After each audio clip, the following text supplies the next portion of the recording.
Tình hình gần đây của Phùng Thiệu Phong được tiết lộ, tin đồn Triệu Lệ Dĩnh mang thai lần 2 cuối cùng cũng được làm sáng tỏ, mẹ chồng chi hàng triệu đô la mua trang sức hy vọng tái hôn. Cái tên Triệu Lệ Dĩnh và Phùng Thiệu Phong vẫn khiến các máy chủ rung chuyển. Cuộc hôn nhân của họ vốn là tâm điểm chú ý của cả nước, giống như một bộ phim truyền hình dài tập từ đầu đến cuối. Weibo sập khi họ nhận được giấy chứng nhận kết hôn, các chủ đề thịnh hành bùng nổ khi họ ly hôn, từng khoảnh khắc đều bị soi mói. Giờ đây, hai người đã đường ai nấy đi từ lâu. Một số người vẫn đang chờ đợi họ làm lành, họ mơ tưởng một ngày nào đó sẽ xuất hiện ở sân bay cùng con. Thực tế luôn đơn giản hơn kịch bản rất nhiều, họ không hề có ý định như vậy. Phùng Thiệu Phong đã thay đổi lối sống, sau khi hôn nhân kết thúc, anh im lặng, không một lời tuyên bố, phát sóng trực tiếp hay thông cáo báo chí nào của người nổi tiếng xuất hiện. Anh bỗng thấy nhẹ nhõm, như thể cuối cùng anh đã trút bỏ được gánh nặng bấy lâu nay.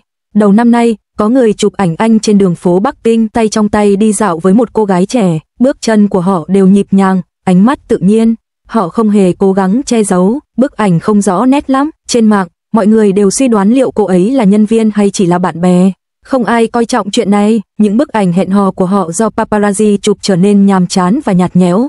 Họ không còn bận tâm đến việc thiết kế góc chụp cho những bức ảnh tự nhiên nữa. Ngay cả những trò giả vờ cơ bản nhất, anh thậm chí còn chẳng buồn giả vờ. Sự thờ ơ này, chớ thay, khiến việc theo dõi trở nên vô nghĩa. Đoạn phim giám sát từ trung tâm thương mại cao cấp cuối cùng cũng xác nhận mối quan hệ của họ. Anh ta xách 3-4 chiếc túi giấy có logo, cô gái đi cạnh nhau, lông mi cô đổ bóng loang lổ trên gò má khi cô nói. Không, phải nói rằng đó là phản ứng tự nhiên của các cơ quanh mắt cô. Âm thanh cuộc trò chuyện của họ vang lên tiếng cười như tiếng sứ va vào nhau. Số tiền trên hóa đơn thu ngân đủ để mua nửa bộ thiết bị chụp ảnh. Mức chi tiêu này phù hợp với tần suất xuất hiện của họ. Những quy tắc bất thành văn của ngành giải trí đã thất bại vào lúc này. Khi các bên liên quan ngừng hợp tác với buổi biểu diễn, mọi suy đoán đều trở nên sáo rỗng. Cửa sổ xe hé mở và hai người trò chuyện suốt chặng đường ngồi ở ghế sau. Anh đưa tay vén tóc trên trán cô, động tác này quá tự nhiên, không thể diễn tập trước được. Vài ngày sau, họ dùng bữa tối với một số người trong ngành. Đứng trên phố, anh nắm tay cô quay lại chào Lý Chí Đình, giọng điệu thân thuộc như thể họ đã quen biết nhiều năm. Bạn bè anh hoàn toàn thoải mái với cô, đây không còn là mối quan hệ công việc đơn thuần nữa. Cô hiện diện trong mọi ngóc ngách cuộc sống của anh, được mọi người trong nhóm chấp nhận, nhưng không ai có thể chắc chắn cô là ai. Một gương mặt mới xuất hiện bên cạnh Phùng Thiệu Phong, cô gái trông như sinh vào giữa những năm 90, khoảng cách tuổi tác giữa họ gần 20 năm. Cô không phải diễn viên, cũng không phải người nổi tiếng trên mạng.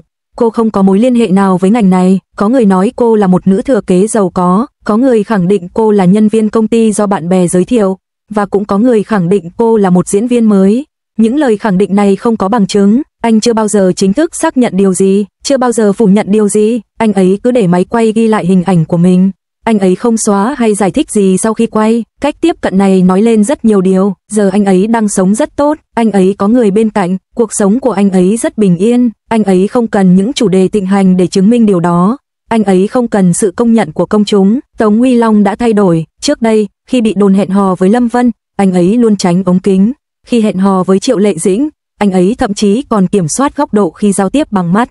Gần đây, anh ấy bị chụp ảnh đang đi mua sắm ở siêu thị cùng bạn gái, thậm chí không đeo kính râm. Sau hàng loạt đổ vỡ hôn nhân, mọi người nhận ra rằng những bài viết tình tứ trên mạng xã hội chẳng có giá trị gì. Bạn có thể mua những bài viết về việc nắm tay nhau trên thảm đỏ, nhưng bạn không thể mua được việc đón con đi học đúng giờ.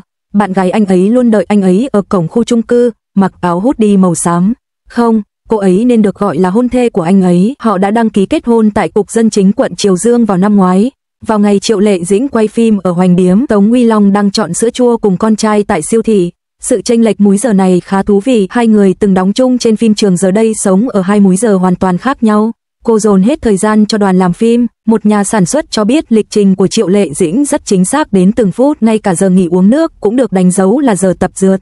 Thuật ngữ, cỗ máy chuyển động vĩnh cửu, không hoàn toàn chính xác. Nó giống như một công cụ máy CNC có độ chính xác cao, mọi chuyển động đều được hiệu chỉnh. Có lần, sau một sự kiện của thương hiệu, cô mặc váy dạ hội đi thẳng đến phòng thu âm. Đôi giày cao gót lún sâu 3cm xuống lớp vật liệu cách âm trong nhà kho. Tống Huy Long giờ đang ngồi xổm bên ngoài trường mẫu giáo, trò chuyện với các phụ huynh khác về nhà ở trong khu vực trường học. Cảnh tượng này thuyết phục hơn bất kỳ bức ảnh paparazzi nào. Chỉ là hai con đường rẽ ra, năm 2025, một diễn viên sẽ xuất hiện trong hai dự án cùng lúc, phim truyền hình Nhân gian giới và phim điện ảnh Giang Nguyên Đường. Cả hai đều không phải là thể loại dễ dàng chinh phục khán giả. Chủ đề hiện thực đồng nghĩa với rào cản gia nhập cao hơn đối với diễn viên. Bạn phải làm cho nhân vật trở nên đáng tin cậy, khán giả bây giờ rất khắt khe. Trong Nhân gian giới, cô vào vai một bà mẹ đơn thân. Nhân vật này vật lộn từ dưới đáy xã hội, kịch bản không hề tô điểm cho nhân vật này hào quang của một nhân vật chính. Đó chỉ là những khó khăn trong cuộc sống của những người bình thường. Kiểu hiện thực đó diễn ra hàng ngày, không, phải nói là kiểu vật lộn hàng ngày mà hầu hết mọi người đều bỏ qua. Kiểu vai diễn này, nếu diễn tốt, sẽ chân thực, nếu diễn không tốt, sẽ khoa trương. Rất ít chỗ cho sai sót trong những bộ phim hiện thực, ít đến mức mỗi cái nhìn đều phải được thực hiện một cách hoàn hảo. Tôi nhớ một cảnh cô ấy thức dậy lúc 4 giờ sáng để làm bữa sáng. Tiếng thìa đập vào chảo vô cùng chân thực, những chi tiết như thế này đã biến mất trong nhiều bộ phim truyền hình ngày nay. Cô ấy hoàn toàn dựa vào diễn xuất của mình để khiến khán giả tin tưởng vào nhân vật này. Không có những cú ngoặt kịch tính, không có sự cứu rỗi đột ngột, chỉ là sự kiên trì hàng ngày. Kiểu vai diễn này đòi hỏi rất nhiều, nhưng khi được thực hiện tốt, nó sẽ là vai diễn cảm động nhất. Hiện tại không có nhiều diễn viên sẵn sàng nhận vai theo cách này. Nữ diễn viên bắt đầu chuẩn bị cho vai diễn từ 3 tháng trước, trò chuyện với các bà mẹ đơn thân, quan sát ở chợ, học nấu ăn và chăm sóc trẻ em. Trong quá trình quay phim, cô chỉ ngủ 4 hoặc 5 tiếng mỗi ngày và sụt hơn 10 kg. Đạo diễn nhận xét rằng cô không phải đang diễn, cô đang sống. Sau khi bộ phim phát sóng, cuộc sống riêng tư của cô một lần nữa trở thành tâm điểm chú ý. Triệu Đức Âm thường xuyên bị bắt gặp ở khu phố của mình, một mình đưa con trai ra ngoài. Trong ảnh, đứa trẻ đang khoác tay bố, mỉm cười tự nhiên. Sự thân mật này không thể nào hình thành trong thời gian ngắn. Cư dân mạng lập tức phẫn nộ, người đàn ông có thể tự chăm sóc con thì hoặc là cha ruột, hoặc là cha tương lai. Câu nói này xuất hiện liên tục trên nhiều diễn đàn. Triệu Lệ Dĩnh vẫn im lặng, quan niệm người vô tội sẽ tự minh oan, có vẻ quá ngây thơ trong giới giải trí. Có lẽ cô không muốn làm gián đoạn lịch trình quảng bá cho bộ phim mới. Phần bình luận ngày nào cũng tràn ngập câu hỏi mối quan hệ giữa anh và Triệu Đức Nhân là gì, ngay cả phần bình luận trên trang quảng bá phim cũng không thoát khỏi. Tình trạng này kéo dài cả tuần, không ai biết sự thật, nhưng những lời đồn đoán đã đủ để phủ kín mạng xã hội. Cô trả lời một bình luận bằng câu, đừng xem phim nữa, lo chuyện của người khác đi. Giọng điệu của cô quả thực có phần gay gắt, bất cứ ai bị soi mói đời tư như vậy đều khó mà giữ được nụ cười. Sự việc sau đó leo thang đáng kể, thậm chí còn thu hút sự chú ý của các phương tiện truyền thông chính thống. Họ đã đăng một bài viết nhắc nhở những người của công chúng nên chú ý đến phong cách giao tiếp của mình. Một số người cho rằng phản ứng của cô thiếu độ lượng và không phù hợp với hình ảnh của một người của công chúng. Những người khác ủng hộ cô, nói rằng cuối cùng cô đã không còn là Triệu Lệ Dĩnh nhu nhược của quá khứ nữa. Dám đáp trả là một dấu hiệu của sự tự tin. Không, phải nói rằng việc dám đáp trả ít nhất cũng cho thấy cô không còn muốn sống hoàn toàn theo kịch bản của người khác nữa. Ranh giới giữa người của công chúng và không gian riêng tư chính xác là ở đâu? Không bao giờ có một câu trả lời chuẩn mực cho câu hỏi này. Tôi nhớ đã từng thấy cô ấy ở trường quay, cô ấy vừa quay xong một cảnh và đang ngồi ở góc nhìn điện thoại. Một nhân viên muốn chụp ảnh cô ấy, và cô ấy khẽ lắc đầu. Cử chỉ đó rất tinh tế nhưng kiên quyết. Nhìn lại, sự khăng khăng tinh tế đó và lời đáp trả hiện tại của cô về cơ bản là cùng một thứ. Lời nhắc nhở của truyền thông chính thống khá rẻ rạt, giống như một giáo viên nói với học sinh đang tranh luận, nói ít thôi. Nhưng thực tế thường phức tạp hơn sách giáo khoa rất nhiều. Có người nói cô ấy đã thay đổi, có lẽ cô ấy chỉ đơn giản là đã chọn một cách khác để đối mặt với thế giới. Cách này có thể không hoàn hảo, nhưng nó đủ chân thực. Cô ấy đã trở lại trong những năm gần đây thông qua các tác phẩm của mình. Từ Gió thổi nửa hè, Hạnh phúc lan tỏa vạn nhà, đến Mỗi vai diễn trên đời, mỗi vai diễn cô ấy đảm nhận đều là một màn trình diễn chắc chắn và đầy sức thuyết phục. Khi các bộ phim của cô ấy lên sóng, trọng tâm luôn chuyển sang chuyện tình cảm và những lời đàm tiếu của cô ấy. Ai cũng sẽ cảm thấy thất vọng trong tình huống đó. Tình hình ở nhà máy nước sốt phức tạp hơn, không, phải nói là phức tạp hơn nhiều. Vai diễn của Triệu Lệ Dĩnh trong bộ phim mới của cô ấy đã bị cắt. Trương Tử Di, Lôi Gia Âm và Vương Truyền Quân đều góp mặt trong dàn diễn viên chính. Cô đóng vai nữ chính thứ hai, cộng đồng người hâm mộ đã phản ứng rất mạnh mẽ. Họ tin rằng đội ngũ sản xuất đã cố tình kìm hãm cơ hội diễn xuất của Triệu Lệ Dĩnh. Tình cảm này tiếp tục lan truyền trên mạng xã hội. Phản hồi của đạo diễn Vương Tinh rất thú vị. Ông cho biết bộ phim này hướng đến việc theo đuổi cả giá trị nghệ thuật và đáp ứng thị hiếu thị trường. Cuối cùng, không có mục tiêu nào đạt được. Tuyên bố này, bề ngoài là đánh giá diễn xuất tổng thể của bộ phim, cũng phản ánh tình hình nghề nghiệp hiện tại của Triệu Lệ Dĩnh. Danh tiếng và giá trị thương mại của cô đã đạt đến một mức độ đáng kể. Khả năng diễn xuất của cô cũng được giới chuyên môn công nhận. Tuy nhiên, khán giả vẫn còn nhớ đến cô qua các vai diễn trong phim thần tượng. Quan niệm cố hữu này cần những tác phẩm đột phá hơn để phá vỡ. Không, cần phải nói rằng cô ấy cần lựa chọn vai diễn chính xác hơn. Logic vận hành của ngành công nghiệp điện ảnh thường phức tạp hơn vẻ bề ngoài của nó. Việc điều chỉnh thời lượng xuất hiện của một diễn viên liên quan đến quá nhiều yếu tố. Các quyết định trong phòng biên tập luôn được đưa ra với nhiều cân nhắc khác nhau. Lời của Vương Tinh có lẽ chân thành hơn chúng ta nghĩ. Sự dao động giữa nghệ thuật và thương mại của đội ngũ sáng tạo. Cuối cùng, điều này sẽ được phản ánh trong các hoạt động cụ thể của từng giai đoạn, bao gồm cả thời lượng xuất hiện của các diễn viên. Điều Triệu Lệ Dĩnh cần bây giờ có thể không phải là một lượng thời lượng xuất hiện lớn, mà là một vai diễn có thể bộc lộ trọn vẹn chiều sâu diễn xuất của cô. Hệ thống ghi nhớ của khán giả được cập nhật rất chậm, đặc biệt là với những diễn viên đã được theo dõi trong một thời gian dài. Thay đổi ấn tượng đã có cũng giống như việc nối lại dây điện của một ngôi nhà cũ. Nó phải bắt đầu từ cấp độ cấu trúc. Cô ấy dao động giữa sự nổi tiếng và tài năng. Sự dao động này đã kéo dài trong một thời gian dài. Khi tranh cãi nổ ra, cô ấy chọn cách im lặng. Khi vướng vào bê bối, cô ấy im lặng. Khi các cảnh quay của cô ấy bị cắt, cô ấy không nói gì. Một số người cho rằng đây là sự xa cách, những người khác lại cho rằng đó là sự hèn nhát. Cô ấy chỉ đơn giản là tiếp tục bước đi trên con đường mờ ảo đó. Không, chính xác hơn, cô ấy đang mò mẫm tiến về phía trước trên con đường đó. Ngành công nghiệp này luôn đòi hỏi các diễn viên phải đưa ra một định nghĩa rõ ràng ngay lập tức. Cô ấy từ chối. Tôi nhớ có lần trong một cuộc phỏng vấn, cô ấy nhìn chằm chằm ra cửa sổ rất lâu, rồi nói rằng những đám mây hôm nay trông giống như những chiếc chăn đang phơi ở sân sau nhà cô ấy. Câu nói này chẳng liên quan gì đến câu hỏi. Có lẽ đây là cách cô ấy trả lời, dùng những từ ngữ không liên quan để tránh né câu trả lời thực sự. Mạng xã hội của cô ấy luôn tràn ngập những bức ảnh mờ ảo, đôi khi là nửa khuôn mặt, đôi khi là cận cảnh bàn tay. Người hâm mộ suy đoán về tâm trạng của cô ấy trong phần bình luận, nhưng cô ấy không bao giờ trả lời. Sự xa cách này đã trở thành thương hiệu của cô ấy. Đoàn của cô ấy đề nghị cô ấy chia sẻ nhiều hơn về cuộc sống thực của mình. Cô ấy đã thử một lần, đăng một bức ảnh bữa sáng của mình, rồi xóa nó 5 phút sau đó.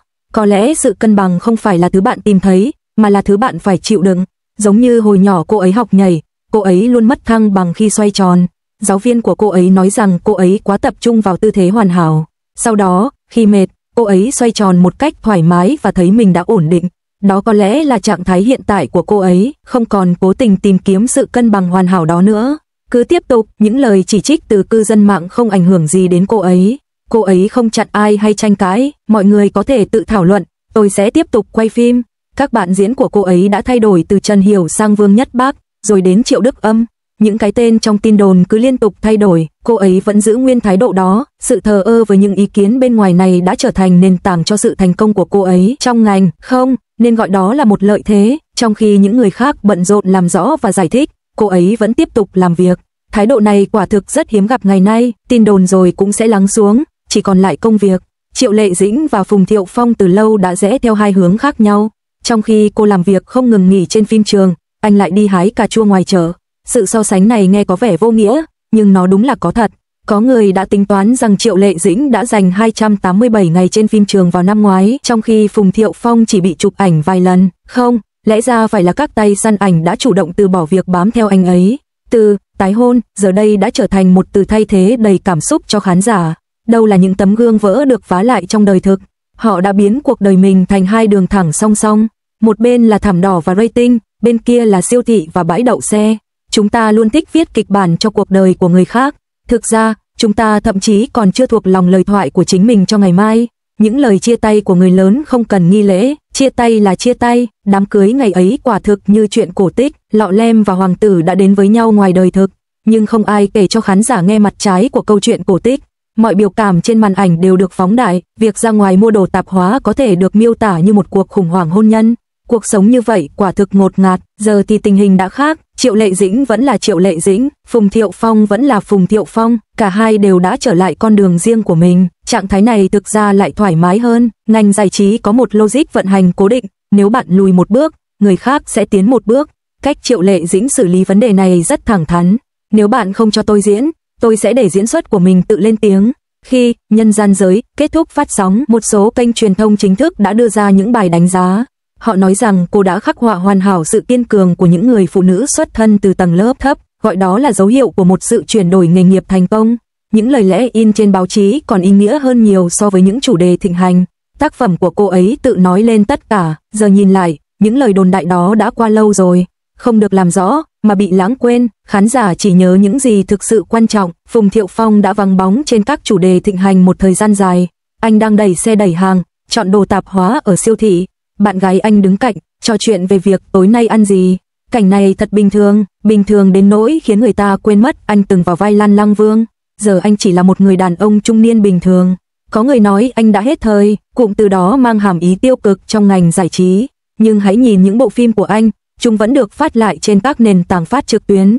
Minh Lan truyện được xem lại hàng năm, các nhà sản xuất cứ liên tục gọi điện cho anh. Tất cả những điều đó chẳng quan trọng, điều quan trọng là thái độ thoải mái của anh. Sự thư thái ấy không thể giả tạo được, không, phải nói là không thể diễn được. Anh ấy đã chọn một con đường lặng lẽ hơn, không thông cáo báo chí, không thổi phồng, chỉ sống một cuộc sống giản dị. Lựa chọn này có vẻ khác thường trong ngành, khác thường đến mức khiến người ta nghi ngờ tính chân thực của nó.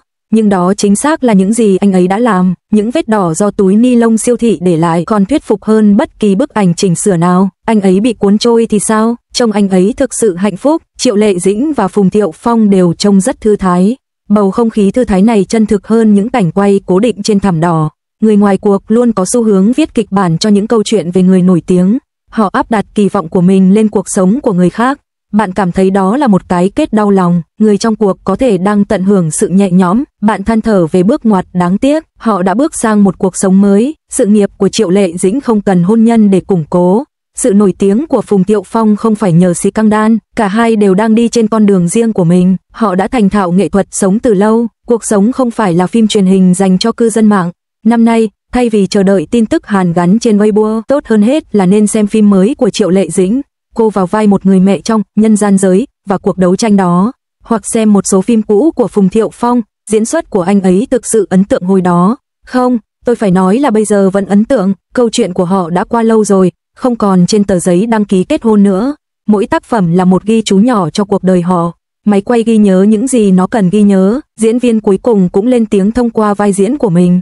Nguyên tắc này đơn giản như dùng đũa để ăn, nhưng một số người lại quan tâm đến những cảnh quay ngoài màn ảnh hơn. Có một cảnh trong một bộ phim cổ trang của Phùng Thiệu Phong, anh ấy đã tập luyện động tác này suốt 2 tuần. Những chi tiết kiểu này hiếm khi được bàn luận, khán giả luôn quan tâm đến những thứ ngoài màn ảnh hơn. Điều đó không hoàn toàn đúng, có thể chỉ là một số ít. Logic đằng sau các đề xuất trang chủ trên các nền tảng video thực sự hơi khó hiểu. Bạn chỉ cần nhấp vào một bài đăng về chuyện tình cảm, và trong 2 tuần tiếp theo, tất cả đều là nội dung cũ. Thuật toán dường như quan tâm đến chuyện tình cảm của bạn hơn cả mẹ ruột của bạn. Nhưng bản thân các tác phẩm vẫn không thay đổi. Trong bộ phim Nhân gian giới, Triệu Lệ Dĩnh có một cảnh khóc không rơi nước mắt nhưng viền mắt lại đỏ hoe. Sự kiềm chế đó khó diễn xuất hơn nhiều so với việc khóc lóc. Kỹ năng của một diễn viên nằm ở những khoảnh khắc như thế này. Giấy ly hôn thì chỉ cũ kỹ theo thời gian, nhưng một tác phẩm thì có thể xem lại bất cứ lúc nào. Lựa chọn này thực ra không khó, đứa trẻ vẫn suy nghĩ bình thường, tiến trình mối quan hệ của cha mẹ không quan trọng đến vậy. Phùng Thiệu Phong đưa con đi công viên giải trí, Triệu Lệ Dĩnh đưa con đi cùng khi quay phim, và giờ Triệu Đức Âm chơi với con. Những điều cụ thể này, khi kết hợp lại với nhau, tạo thành một thực tế nhất định. Việc người lớn chia tay rồi lại làm lành cuối cùng cũng chẳng ảnh hưởng gì đến tình yêu thương mà đứa trẻ đáng được nhận. Không, phải nói là họ không hoàn toàn ảnh hưởng đến điều đó. Tình trạng này khá hiếm, đứa trẻ có cha mẹ đứng bên cạnh, và có cả những người lớn sẵn lòng chơi cùng. Việc họ không trở thành kẻ thù sau khi ly hôn và không trốn tránh trách nhiệm nuôi dạy con cái còn quý giá hơn nhiều so với những tin đồn tái hôn. Hôn nhân trong ngành giải trí hiếm khi kéo dài cả đời. Thay vì bận tâm xem người khác có làm lành hay không, tốt hơn hết là hãy dùng năng lượng đó để vun đắp cho cuộc sống của chính mình. Triệu Lệ Dĩnh vừa giành giải nữ diễn viên chính xuất sắc nhất tại Liên hoan truyền hình quốc tế Macau. Phùng Thiệu Phong bị chụp ảnh đang dùng bữa tối với một nữ diễn viên đang lên. Hai cái tên này đứng cạnh nhau nghe có vẻ hơi xa lạ. Thông báo đẩy trên điện thoại của chúng ta cứ nhắc lại những câu chuyện cũ. Các bên liên quan đã từ lâu bước sang những giai đoạn mới.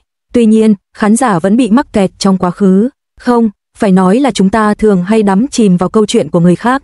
Những đêm ngồi xem Minh Lan truyện cứ như mới hôm qua vậy.